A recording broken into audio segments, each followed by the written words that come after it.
Friends, আমি ঘুম থেকে উঠে গেছি, কিন্তু আমার মেয়ে এখনও ওঠেনি। আমি কেন, আমাদের বাড়ির সবাই উঠে গেছে, শুধু আমার মেয়েই ওঠেনি। সে যাই হোক, তারপর আমার মা করে দিল চা খাচ্ছি, আর কি রান্না হবে সেটা ভাবছিলাম। তো ভাবতে ভাবতে আমাদের টিফিন সবই খাওয়া হয়ে গেছিলো।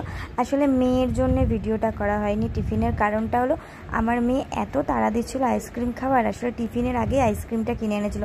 খালি পেটে কেউ আইসক্রিম খায়? সে যাই হোক, আর কি বাজে খেতে ছিল।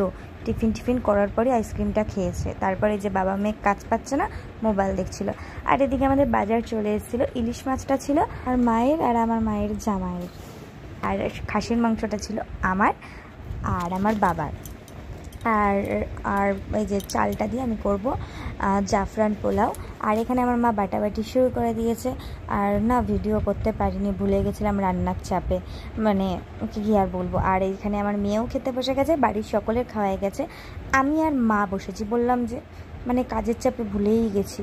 আর মাংসটা যা হয়েছিল না, কি বলবো, খাসির মাংসটা শুধু একটুখানি হালকা করে চাপ দিলেই খাসির মাংসটা ভেঙে গেছে। যাই হোক, খাওয়া দাওয়ার পর মাকে বললাম, মা একটু চুলটা আঁচড়ে দাও। মা দিচ্ছিল চুল আঁচড়ে, আর একটু মানে গল্পও করছিলাম সঙ্গে, কিন্তু এখন আমি ভিডিও করতে ব্যস্ত ছিলাম। তারপর ঘরে এসে দেখি মেয়ে, মানে বাপে ঘুমায়, মেয়ে ভিডিও দেখে, আর এখানে আমার বাবা ঘুমাচ্ছে। দেখো, হায় রে কপাল, আমার মা সেই দেখে হাসি। তারপর চলে এসেছিলো আমার মামার মেজো মেয়ে।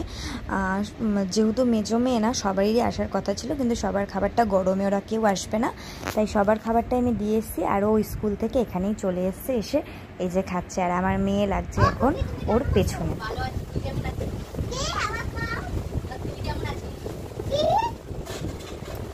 তোর দিদা হয়েছে, তো ঠাকমা হয়েছে, কানে কম শোনে না।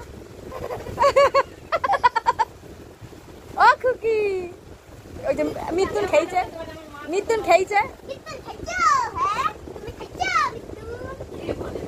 কি হয়েছে ওখানে দাঁড়িয়েই বল। ওই যে ষষ্ঠীর ব্যাপারে নেমন্তন্ন। হ্যাঁ, আমি জামা তোমার তিনটে জামাই আছে, তাহলে তুমি কিরকম তিনটে জামাইকে একটা ডাকতে না? বলছে ভেড়া বকির সাথে আমার কানের সামনে জামাইরে ডাকবোটাই কি ওই সেদ্ধ তরকারি আলু কলা দিয়ে করছে, ওই খেতে দেবো? বলছে ডাক, তাহলে তোর পিসে মশাই দেয় সব ডেকে যে সেদ্ধ তরকারি আর ডাল ভাতে দিয়ে যে ওই দিয়ে খেয়ে নি। হ্যাঁ, বলছে দেখছিস ফেদা, আমি পারছি রে জামাই ষষ্ঠী মারাতে। জামার ষষ্ঠী বেরোচ্ছে ফেদা, জামাই ষষ্ঠী মারাচ্ছে।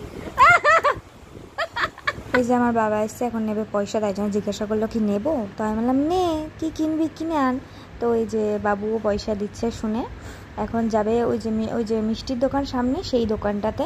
মানে ওর খাবার থেকেও না কেনার মজাটা, মানে মিষ্টি এনে ঘরে রেখে দিচ্ছে, অর্ধেক খাচ্ছে বা একটাই গোটাটা খাচ্ছে, কিন্তু কি করছে, মানে ওর কেনার মজাটা বেশি ভালো লাগছে। ও একা গিয়ে কিনতে পারছে, একদম সামনে দোকান। আর আমাদের ওই বাড়িতে তো হয়ই না, সেটা অনেকটা দূরে দোকান, তোর বাবার সাথে যায়। ও এখানে যে একা যাচ্ছে, সেই মজাটা মানে বেশ ভালো।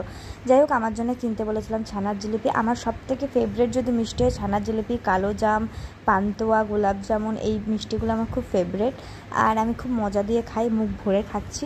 আর যাই হোক, সন্ধ্যা হয়ে গেছে, এখন আমাদের যাওয়ার পালা। মেয়েকে রেডি করে দিয়েছি, যে মেয়ের বাবা এখন রেডি হচ্ছে, আমি এদিকে রেডি হয়ে গেছি, আর ব্যাগপত্রও গোছানো হয়ে গেছে। আর এই যে আমি ডাকছি যে চ মোবাইলও দেখতেই আছে। তারপর শেষমেশ এই যে বেরিয়ে গেলাম, কারণ আমাদের বাড়ি যেতে হবে, অনেকটা রাতও হয়ে গেছে। একটু রাত করে যদিও বেরিয়েছি। আর এই যে আমরা একটুক্ষণ বেরিয়ে যাচ্ছি, যেহেতু গাড়িতে এসেছি, কোনো অসুবিধা নেই। ট্রেনে আসলে বা বাইকে আসলে একটু তাড়াতাড়ি বেরোতাম।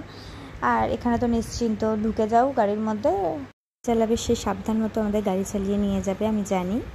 তো যাই হোক, এই যে সবাই এসে দাঁড়িয়ে রয়েছে, আমার মামার মেয়ে, বাবু, আমার মা, মানে আমার বাবাকে আমি বাবু বলি, তো আমার বাবুও দাঁড়িয়ে রয়েছে। আর এখন এই যে আমরা গাড়িতে ঢুকে গেছি, সবাইকে টাটা করে দিচ্ছি, টাটা।